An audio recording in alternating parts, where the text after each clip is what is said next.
തൃശൂർ പൂരം നടത്തിപ്പിൽ അന്തിമ തീരുമാനമെടുക്കാനുള്ള നിർണായക യോഗം ഇന്ന് രാവിലെ 10:30 തൃശൂർ കളക്ടറേറ്റിലാണ് യോഗം. മന്ത്രിമാരും തിരുവമ്പാടി പാറമേക്കാവ് ദേവസ്വം പ്രതിനിധികളും യോഗത്തിൽ പങ്കെടുക്കും.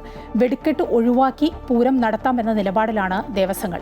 ഇരുവിഭാഗത്തിന്റെ പ്രതിനിധികളും ഇന്ന് സർക്കാരിനെ നിലപാട് അറിയിക്കും. അതേസമയം അപകടം നടന്ന മുണ്ടത്തിക്കോട്ട് ഇന്നും തിരച്ചിൽ തുടരും. വിവരങ്ങളുമായി ഹരീഷ് ചേരുകയാണ്. ഹരീഷ്, ഉന്നതതല യോഗം അത് നിർണായകമാണ്. പൂരത്തിന് ഇനിയിപ്പോൾ അധികം ദിവസമില്ല, 2 ദിവസമേ ഉള്ളൂ. ഞായറാഴ്ചയാണ് പൂരം. പൂരം എങ്ങനെയായിരിക്കും നടക്കുക, എന്തൊക്കെ ഒഴിവാക്കും എന്നൊക്കെ അറിയാൻ ഒരു ആകാംക്ഷയുണ്ട്. ഇന്നത്തെ യോഗത്തിൽ ഒരു തീരുമാനം പ്രതീക്ഷിക്കാം അല്ലേ? മായ, തീർച്ചയായും ഇന്നത്തെ യോഗം ഏറ്റവും നിർണായകമാണ്. പ്രത്യേകിച്ചും തൃശ്ശൂർ പൂരത്തെ സംബന്ധിച്ച് പൂരം നടക്കണമോ വേണ്ടയോ, അത് ഏത് രീതിയിൽ നടത്തണം എന്നതുൾപ്പെടെയുള്ള കാര്യങ്ങൾ ഇന്നത്തെ യോഗത്തിലാണ് തീരുമാനമാവുക. കഴിഞ്ഞ ദിവസം ഈ ദേവസ്വങ്ങൾ, പാറമേക്കാവ്, തിരുവമ്പാടി ദേവസ്വങ്ങൾ പ്രതികരിച്ചത് ഇങ്ങനെയാണ്. പൂരം നടത്തണം എന്നുള്ളൊരു നിലപാടാണ് 2 ദേവസ്വങ്ങളും സ്വീകരിക്കുന്നത്. അതായത് വെടിക്കെട്ട് ഒഴിവാക്കി പൂരം നടത്തണം, പൂരം അതിൻ്റെ എല്ലാ പ്രൗഢിയോടും കൂടി തന്നെ നടത്തണം എന്നുള്ളൊരു നിലപാടിലേക്ക് എത്തിയിരിക്കുകയാണ്. വെടിക്കെട്ട് മാത്രം മാറ്റിയാൽ മതി, മറ്റ് ചടങ്ങുകൾക്കൊന്നും ഒരു ഭംഗം വരാത്ത രീതിയിൽ ആ പൂരം നടത്തണമെന്നൊരു നിലപാട് പാറമേക്കാവും സമാനമായി തിരുവമ്പാടിയും തീരുമാനമെടുത്തു എന്നുള്ളതാണ്. തിരുവമ്പാടിയുടെ തീരുമാനമാണ് ഇതിൽ ഏറ്റവും പ്രധാനം. കാരണം അപകടം സംഭവിച്ചത് തിരുവമ്പാടി ദേവസ്വത്തിൻ്റെ വെടിപ്പുരയ്ക്കാണ്. അതുകൊണ്ട് തിരുവമ്പാടി ദേവസ്വം എടുക്കുന്ന തീരുമാനം നിർണായകമാണ്. പക്ഷേ കഴിഞ്ഞ ദിവസം തിരുവമ്പാടി ദേവസ്വത്തിൻ്റെ നിലപാടും അതുതന്നെയായിരുന്നു. 24-ാം തീയതി വരെ ദുഃഖാചരണം നടത്തും, അതിനുശേഷം എല്ലാം പഴയതുപോലെ തന്നെ എല്ലാ ചടങ്ങുകളോടും ഉൾപ്പെടെ എല്ലാ പ്രൗഢിയോടും കൂടി ഉൾപ്പെടെ ആ പൂരം നടക്കും. ഈ വെടിക്കെട്ട് മാത്രമാണ് മാറ്റി നിർത്തുന്നത്. കുടമാറ്റമായാലും മറ്റ് ചടങ്ങുകളായാലും ഒക്കെ തന്നെ കൃത്യമായി തന്നെ നടക്കും. 24-ാം തീയതി വരെ പറയെടുപ്പ് മാത്രമാണ് ഉണ്ടാവുക. അതിനുശേഷം എല്ലാ ചടങ്ങുകളും കൃത്യമായി തന്നെ നടക്കുമെന്ന് തിരുവമ്പാടി ദേവസ്വം ഇന്നലെ പറഞ്ഞിട്ടുണ്ട്. അതിന് സമാനമായി തന്നെ പാറമേക്കാവ് ദേവസ്വവും പറഞ്ഞിട്ടുണ്ട്. കാരണം ഇത് ഒരു ജനങ്ങളുടെയും അതുപോലെ തന്നെ പൂരപ്രേമികളുടെയും ദേവസ്വത്തിൻ്റെയും ഒക്കെ പൊതുവെയുള്ളൊരു അഭിപ്രായം മാനിച്ചുകൊണ്ടാണ് ഇത്തരത്തിലൊരു തീരുമാനത്തിൽ എത്തിയത് എന്നുള്ളൊരു കാര്യമാണ് പറഞ്ഞത്. കാരണം ഈ പൂരം നടത്തിപ്പുമായി ബന്ധപ്പെട്ട നിരവധി ആളുകളാണ് ഇതിൻ്റെ പിന്നണിയിൽ പ്രവർത്തിക്കുന്നത്. പ്രത്യേകിച്ചും കുട നിർമ്മാണമാണെങ്കിലും ആലവട്ട വെഞ്ചാമര നിർമ്മാണമാണെങ്കിലും അത്തരത്തിലുള്ള കാര്യങ്ങൾക്കൊക്കെ വലിയ ഒരു സംഘം ഇതിന് പിന്നിൽ പ്രവർത്തിക്കുന്നുണ്ട്. ഒരുപാട് പണം ഇതിനായി ഇറക്കിയിട്ടുമുണ്ട്. അതുകൊണ്ട് തന്നെ ഇത്തരം ചടങ്ങുകൾ അല്ലെങ്കിൽ ഇത്തരം കാര്യങ്ങൾ ഒഴിവാക്കിയാൽ വലിയ നഷ്ടം സംഭവിക്കുമെന്ന ഒരു കണക്ക് അത്തരത്തിലുണ്ട് അവർക്ക്. അത് മാത്രമല്ല, ഈ പൂരം എന്ന് പറഞ്ഞാൽ തൃശ്ശൂർക്കാരുടെ അതുപോലെ തന്നെ കേരളത്തിൽ മൊത്തം ഒരു വികാരമാണ്. ഈ പൊതുവികാരം മാനിച്ചുകൊണ്ട് തന്നെയാണ് ഇത്തവണ തൃശ്ശൂർ പൂരം നടത്താമെന്നുള്ളൊരു തീരുമാനത്തിലെത്തിയതെന്നാണ് ഇരു ദേവസ്വങ്ങളും പറയുന്നത്. അതിന് തിരുവമ്പാടിയും അത് സമ്മതിച്ചു എന്നുള്ളതാണ്. അല്ലെങ്കിൽ അത്തരത്തിൽ പൂരം നടത്തണം എന്നുള്ളൊരു നിലപാടിലേക്ക് ആ തിരുവമ്പാടി ദേവസ്വവും എത്തി എന്നുള്ളതാണ്. 24-ാം തീയതിക്ക് ശേഷം എല്ലാ ചടങ്ങുകളോടും കൂടി തന്നെ പൂരം നടക്കും. വെടിക്കെട്ട് മാത്രം ഉണ്ടാകില്ല, വെടിക്കെട്ട് ഒഴിവാക്കും എന്നുള്ളൊരു നിലപാടിലേക്ക് എത്തിയിരിക്കുന്നു. എന്തായാലും ഇന്നത്തെ ഈ ഒരു ഉന്നതതല യോഗം അത് ഏറ്റവും പ്രധാനപ്പെട്ട നിർണായകമായ ഒരു യോഗമാണ്. ഈ യോഗത്തിൽ കൃത്യമായി ഈ 2 ദേവസ്വങ്ങളും അവരുടെ ആവശ്യങ്ങളും അവരുടെ തീരുമാനങ്ങളും അറിയിക്കും. അത് സർക്കാർ. ഹരീഷ്, ഒരു സംശയം. തിരുവമ്പാടിയുടെ വെടിക്കെട്ട് പുരയിലാണ് അപകടം ഉണ്ടായത്.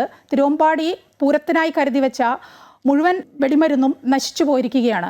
പക്ഷെ പാറമേക്കാവിൻ്റെ അങ്ങനെയല്ല. പാറമേക്കാവിൻ്റെ വെടിപ്പുരയിൽ അതെല്ലാം ഇപ്പോഴും സൂക്ഷിച്ചിട്ടുണ്ട്. അതിന് സ്റ്റേ ഉണ്ട് എന്ന് മാത്രമേ ഉള്ളൂ. നിരോധിത വസ്തുക്കളൊക്കെ ഉപയോഗിച്ചു എന്ന തരത്തിലൊക്കെ അന്വേഷണ സംഘം ചില സൂചനകളൊക്കെ നൽകിയിട്ടുണ്ട് എന്നേ ഉള്ളൂ. പക്ഷേ അതവിടെ ബാക്കിയുണ്ട്.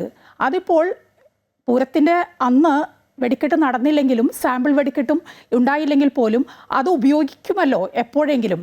അതെങ്ങനെയാണ്? ആ കാര്യം കൂടി ഇന്നത്തെ ഉന്നതതല യോഗത്തിൽ ചർച്ചയ്ക്ക് വരില്ലേ? മായ, തീർച്ചയായും പാറമേക്കാവ് ദേവസ്വം ആ ഒരു കാര്യത്തിലും കൂടി ചർച്ച ചെയ്യുമെന്നുള്ളതാണ്. കഴിഞ്ഞ ദിവസം പാറമേക്കാവ് ദേവസ്വം സെക്രട്ടറി രാജേഷുമായി സംസാരിച്ചപ്പോൾ പറഞ്ഞത്, ഇതിന് മുൻപും ഇത്തരത്തിൽ പാറമേക്കാവ് പ്രിമൈസിൽ 2006 ഒരു വെടിക്കെട്ട് അപകടം നടന്നതാണ്. പക്ഷേ അന്നും ഈ പൂരം മാറ്റിവെക്കേണ്ട ഒരു സാഹചര്യത്തിലേക്ക് പോയിട്ടില്ല. വെടിക്കെട്ട് മാറ്റിവെച്ച് പൂരം നടത്തുന്ന ഒരു സാഹചര്യം മാത്രമല്ല, ഈ നിർമ്മിച്ച വെടിക്കോപ്പുകൾ, പ്രത്യേകിച്ചും പാറമേക്കാവ് നിരവധി വെടിക്കോപ്പുകൾ, പടക്കങ്ങളൊക്കെ നിർമ്മിച്ചു വെച്ചിരിക്കുകയാണ്.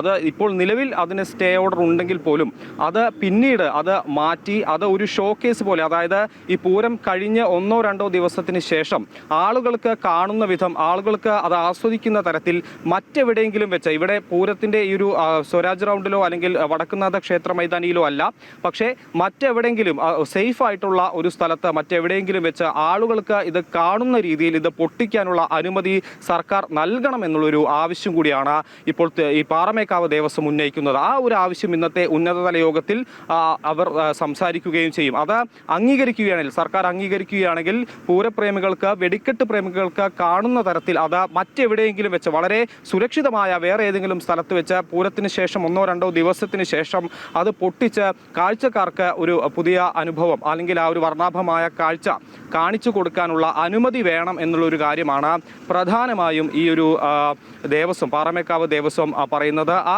തീരുമാനങ്ങൾ ഇന്ന് ചർച്ച ചെയ്യും. സർക്കാർ അതിന് അനുമതി നൽകണം. ഈ ഒരു സ്റ്റേ ഓർഡർ പിൻവലിച്ച് ഇത് കാണികൾക്കായി പൊട്ടിക്കാനുള്ള ഒരു അനുമതി വേണമെന്നുള്ളതാണ് പാറമേക്കാവിൻ്റെ നിലപാട്.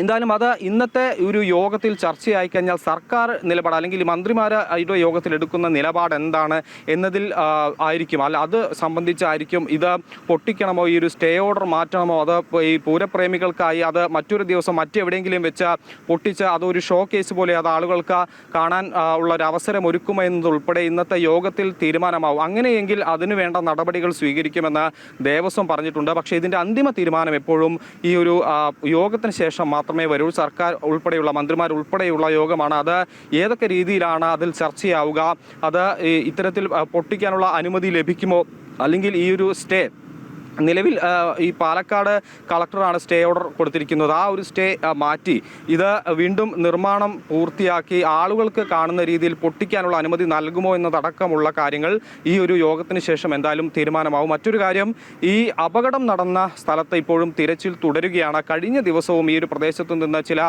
ശരീരഭാഗങ്ങൾ കണ്ടെത്തിയിരുന്നു. ഇനിയും ഉണ്ടാകുമെന്നുള്ളൊരു സംശയത്തിൻ്റെ നിഴലിലാണ് ഇന്നും കൂടി ഈ ഒരു തിരച്ചിൽ നടത്തുന്നത്. ഒരുപക്ഷെ ഇന്ന് ഉച്ചവരെ കൂടി തിരച്ചിൽ തുടരാനുള്ള സാധ്യതയുമുണ്ട്. കഴിഞ്ഞ ദിവസം ഒരു പ്രത്യേക അന്വേഷണ സംഘത്തെ നിയമിക്കുമെന്ന DGP അടക്കം പറഞ്ഞിരുന്നു. 18 അംഗങ്ങൾ അടങ്ങുന്ന ഒരു സ്പെഷ്യൽ ഇൻവെസ്റ്റിഗേഷൻ ടീമായിരിക്കും ഈ ഒരു കേസ് അന്വേഷിക്കുക. അതിൻ്റെ പ്രധാന കാരണം പെസോ പറഞ്ഞത് ഇത് ചൂടുകൊണ്ട് മാത്രം സംഭവിച്ച ഒരു അപകടമല്ല, കാലാവസ്ഥ കൊണ്ട് മാത്രം സംഭവിച്ച ഒരു അപകടമല്ല എന്നുള്ളൊരു കാര്യമാണ്. അങ്ങനെയെങ്കിൽ എന്താണ് ഈ അപകടത്തിന് പിന്നിലെന്ന് ഇതുവരെയും വ്യക്തമായിട്ടില്ല. അത് അന്വേഷിച്ച് കണ്ടെത്തുക എന്നുള്ളൊരു കാര്യം, ആ ഒരു ദൗത്യമാണ് ഈ ഒരു പ്രത്യേക അന്വേഷണ സംഘത്തിനെ നിയോഗിച്ചിരിക്കുന്നത്. അത് ജില്ലാ പോലീസ് മേധാവിയുടെ നേതൃത്വത്തിലുള്ള 18 അംഗങ്ങൾ അടങ്ങുന്ന ഒരു സ്പെഷ്യൽ ഇൻവെസ്റ്റിഗേഷൻ ടീമായിരിക്കും. അവർ ഈ ഒരു സംഭവം കൃത്യമായി തന്നെ അന്വേഷിച്ച് അതിൻ്റെ കാരണങ്ങൾ കണ്ടെത്തുമെന്നുള്ളതാണ്. മാത്രമല്ല ഫോറൻസിക് വിദഗ്ധർ അടക്കം ഈ പ്രദേശത്ത് ഇപ്പോഴും ഉണ്ട്.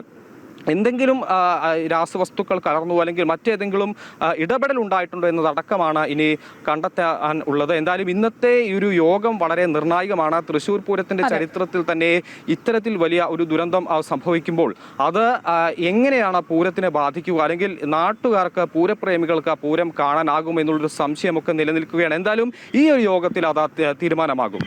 ശരി, ഹരീഷാണ് വിവരങ്ങൾ നൽകിക്കൊണ്ടിരുന്നത്. തൃശ്ശൂർ പൂരം എങ്ങനെ നടക്കും, എന്തൊക്കെയായിരിക്കും ത്തിൽ നിന്ന് ഒഴിവാക്കുക എന്നൊക്കെ അറിയാനുള്ള ഒരു ആകാംക്ഷയുണ്ട് എല്ലാവർക്കും. അതിൻ്റെ ഒരു അന്തിമ തീരുമാനം അത് ഇന്നത്തെ നിർണായക യോഗത്തിൽ ഉണ്ടാകുമെന്നാണ് പ്രതീക്ഷിക്കുന്നത്.